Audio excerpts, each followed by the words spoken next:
da volta às aulas. É um evento, gente, que vai contar com diversos profissionais, inclusive profissionais respeitados da área de saúde infanto-juvenil, que vão discutir justamente ao vivo essa forma interativa, né, sobre as dúvidas que pairam a respeito deste momento da vida das nossas crianças, dos nossos adolescentes. Então, para adiantar um pouquinho, a gente trouxe aqui para falar sobre esse assunto a fonopediatra Cristiane Porto, a neuropsicóloga Wandersônia Medeiros e também o psiquiatra infantil, o Bruno Duarte. Sejam bem-vindos, boa tarde. Obrigado, boa tarde. Boa tarde. Tão bom dividir tela com tantos bons profissionais, viu, gente? Sejam bem-vindos aqui com você, a gente tá feliz demais.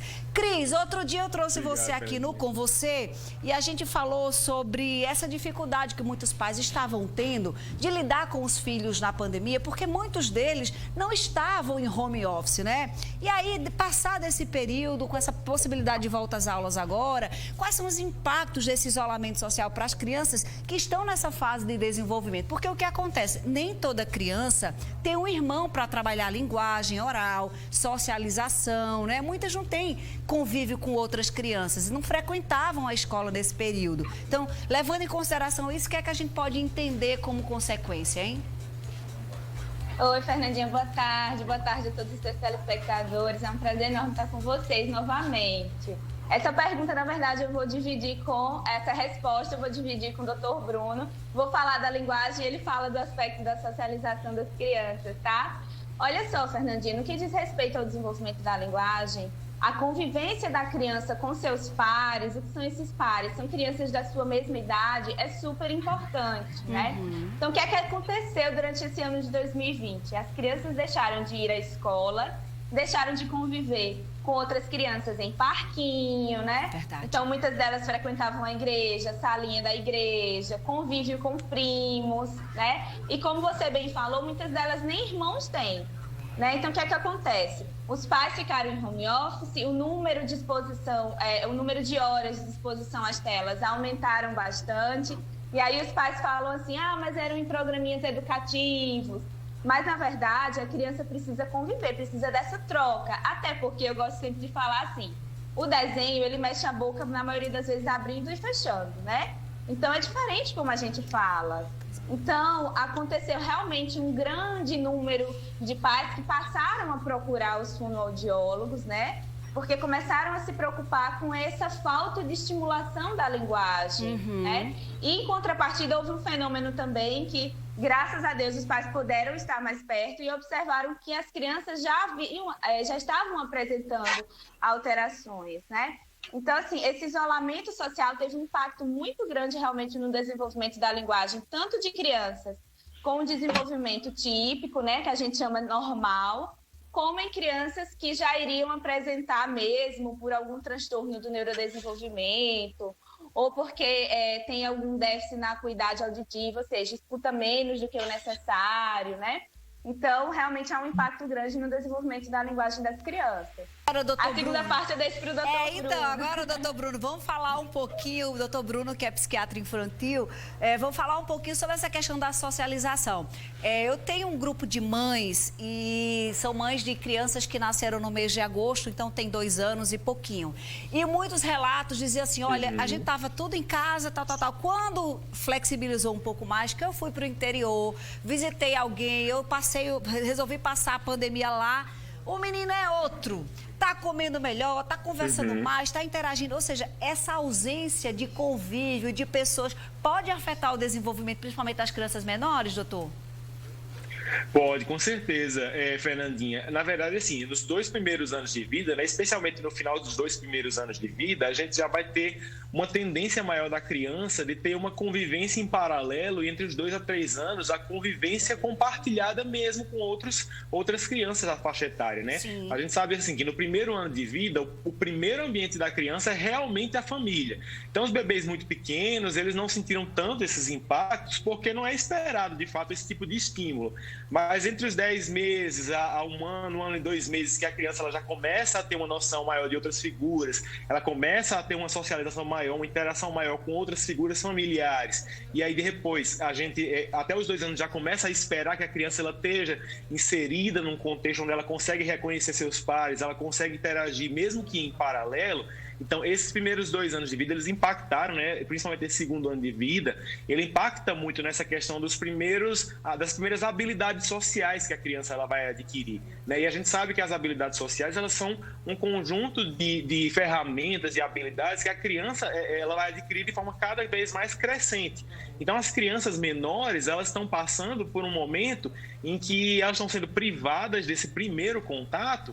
E qual é a grande consequência disso? Não é somente agora que a criança está sendo privada e que isso é ruim no momento, mas a gente também está olhando para o futuro, sabendo que muitas dessas crianças elas vão sofrer, né, futuramente, porque elas, nesse momento que é um momento que a gente chama de período ótimo, um período sensível, onde a criança está mais aberta, o cérebro está mais aberto para experimentar algumas situações e desenvolver recursos diante dessas situações, elas estão sendo privadas e isso pode trazer alguns prejuízos futuramente na questão de interação social, na questão de ansiedade social, na questão de como é que a criança ela, usa as suas habilidades sociais, como ela teoriza a mente, né, os processos que a gente chama de indutivos lógicos e dedutivos lógicos, em que a criança ela aprende pela experiência com os seus colegas, com os seus amigos. Todos esses podem ser prejudicados, sim, a curto, médio e a longo prazo. Por isso que a gente precisa discutir muito a respeito dessa questão de como flexibilizar para que as crianças elas tenham mais contato umas com as outras. É isso. Ô, Wandersônia,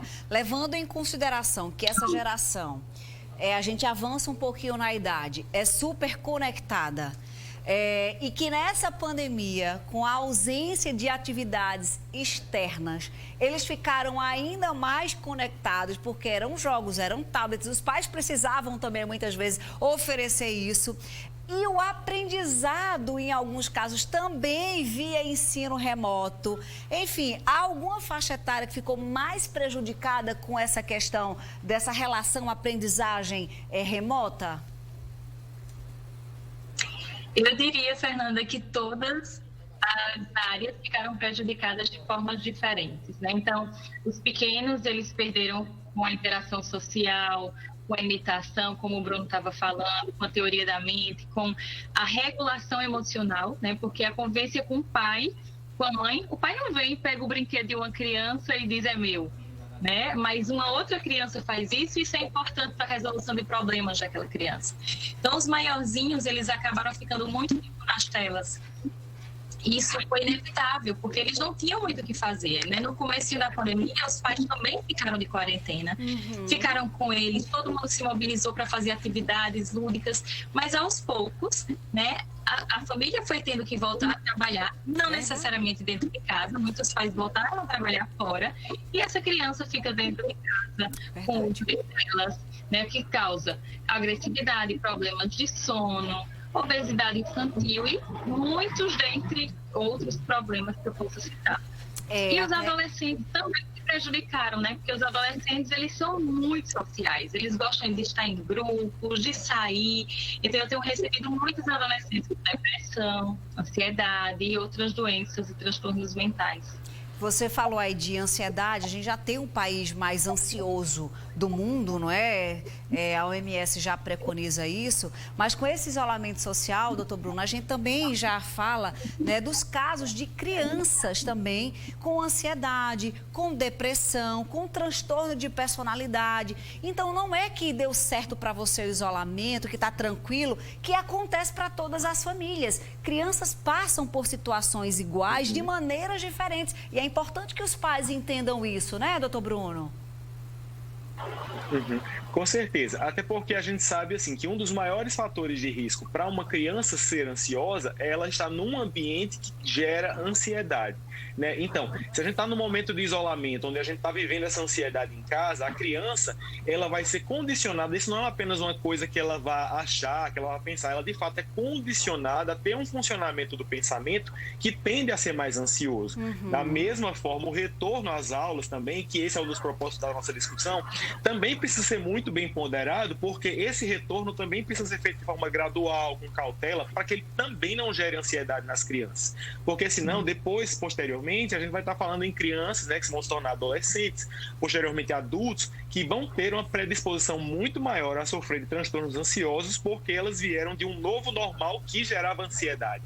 Né? Então, essa discussão de o que é bom ficar em casa, voltar para a escola, ela não é uma coisa só dicotômica, assim, preto no branco. Ela é, na verdade, muito mais de como a gente vai fazer do que o que precisa ser feito. Né? Porque como vai ser feito é a chave da questão para que a gente faça algo que seja benéfico para as crianças agora e posteriormente também. Eu não sei quem vai ter essa informação, mas eu queria que a gente falasse um pouquinho das questões de estatísticas, né? O que é que as estatísticas falam a respeito dessas complicações aí pós-pandemia? Você quer falar, Soninha? Quero.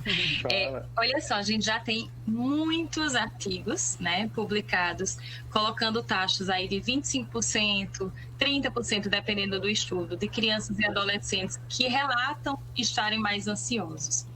E alguns estudiosos colocam que os impactos dessa pandemia, eles podem perdurar aí por até uma década. Então, não é só de hoje que a gente está falando, é como o Bruno estava falando, né? O desenvolvimento de um transtorno de ansiedade na primeira infância, na segunda infância, pode impactar a saúde emocional desse indivíduo a longo prazo, né? A experiência que uma criança e um adolescente passa em sentir ansiedade é muito marcante, muito traumática. Né? Quem já teve ansiedade, quem já teve crise de pânico, sabe o quanto é desconfortável. E isso muitas vezes vira uma bola de neve. Então, por isso que é importante que os pais fiquem muito atentos para identificar e procurar ajuda, né, quando necessário. Agora, gente, esse fórum, eu achei incrível que vocês tratem dessas questões, que vocês tragam luz, literalmente, para esses pais que muitas vezes estão tão perdidos porque a gente não tem essa vivência de uma pandemia, de um isolamento, e depois de uma flexibilização que as pessoas não compreendem muito bem como é a flexibilização e acham que está tudo normal. E a criança fica nessa, vai ser uma semana na escola, outra semana vai ser online. Meus amiguinhos estão na escola, mas minha mãe não me deixa ir, porque tem mãe que optou e pai que optou por fazer. Então, imagina a confusão que pode gerar na cabeça dessa criança. Então, esse fórum veio justamente dar luz para esses pais. E como é que faz para participar, para assistir, para interagir com vocês, hein? Fala, Cris. Então, nas nossas redes sociais, nós colocamos na bio do nosso Instagram. Então, eu vou falar o meu, que é o @fono.pediatria. Fala o seu, doutor Bruno. Fala o seu, Wandersônia. Meu arroba Wandersônia Medeiros, o meu arroba doutor.bruno Duarte, M de Maria, D de Duarte. Tem o link na bio de cada um deles. É só clicar, fazer o cadastro com e-mail que vai receber o link que vai ser gerado para o YouTube hoje. Muito como legal. Você falou, Fernandinha, é realmente um tema bem pertinente. A gente teve aí no ano de 2020 cerca de 1,5 bilhão de crianças fora da escola, né, em mais de 60 países. Então, vamos discutir como é que isso vai, quais os impactos, né, como a gente já falou aqui, que podem ter na vida das crianças, dos pais e dos professores também, porque aqui a gente não está numa perspectiva somente das crianças, mas a gente tem esse olhar realmente ampliado, né, e a gente convida vocês para estarem conosco neste momento. A gente já tem grupo no WhatsApp, as pessoas já colocaram lá suas opiniões, a discussão está bem fervilhante lá e a gente espera vocês também para darem as suas opiniões, para a gente discutir junto. Como o Bruno falou, não é preto no branco, não existe nada correto, né? É isso. É algo para a gente realmente conversar e compartilhar. Construir, isso, né? E quem sabe até ajudar, né? Os pais a tomar essa decisão com mais tranquilidade, né? Trazendo dados científicos, enfim. Muito Exatamente. bom, uma equipe excelente de profissionais para jogar luz nessa coisa que ainda é tão obscura desse novo normal, que a gente aprendeu essa expressão, mas que muitas vezes não sabe se comportar dentro da realidade cotidiana. Muito obrigada, Wandersônia, Cris, doutor Bruno. É uma alegria nossa poder contar com profissionais incríveis como vocês colaborando aqui na construção do conhecimento, viu? E só um Nós que detalhe, agradecemos. Fernandinha, é um evento totalmente gratuito, tá? Sim, é de Ninguém vai pagar verdade, de nada, graça, isso é gente, de graça, tá? E quem se inscrever não vai aparecer o rosto, para ninguém ficar inibido achando que vai estar lá Boa. com o rosto. Não, pode participar, colocar Boa, pergunta boa. anônima que a gente responde. Obrigada, Boa, viu, boa. Fernandinha? Beijo, pra gente. você. Fiquem com Deus. Bom demais, Obrigado, né? Ó, beijo. mamãe, papai, eu sei que hoje é sexta-feira. Você tinha pensado ficar em casa descansando? Vá assistir isso aí, porque vai trazer luz para você, principalmente para quem tem criança, né, que já estava nesse retorno na escola e não sabe muito bem, está meio indeciso. Então vá assistir a palestra, vai entender, vai ter a possibilidade de você participar, esclarecer sua dúvida, porque é tão bom, né, a gente pegar quem tem um conhecimento real, que estuda para isso, para poder basear e embasar as nossas decisões, não é? Agora, deixa